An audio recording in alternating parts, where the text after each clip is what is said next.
The next procedure is setting up the limit switch. What we'll do is start the machine, run out 5 foot, for example. So we'll start the machine so we can hook our tape measure up and watch it run to 5 foot.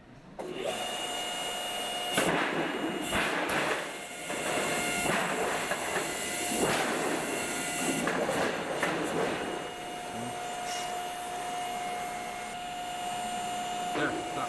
Okay. Just loosen up the wheel. Once you brought out to roughly 5 foot, what you do is hook up your limit switch up from the bottom up, so your arm's up in the middle. You slide it until you hear it click. Once you hear it click, you lock it down. Okay. What we'll do is we'll shut the machine back off.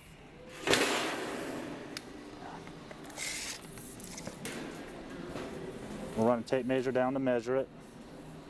Okay, so the next step is we got to plug in the limit switch so it activates. You got a yellow pigtail right here. Just take a standard cord, plug into it, and run the other end underneath the run out stand table to your limit switch. Just bring that under,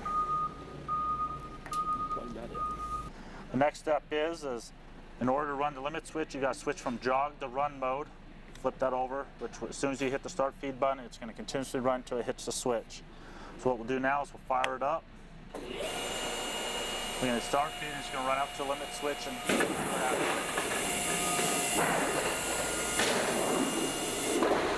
knowing that we're 3/16 off before we make our first cut, we'll use a reference point on the tape measure to the end of this bracket.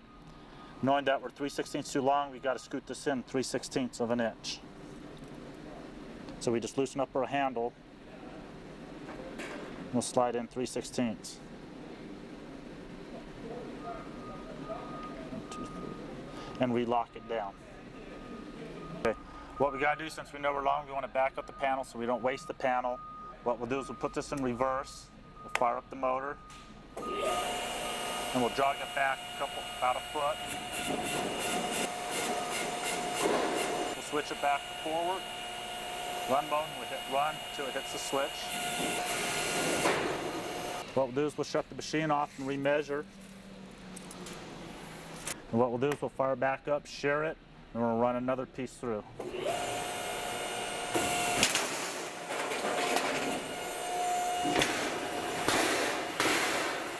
What we'll do is we'll hit start feed again.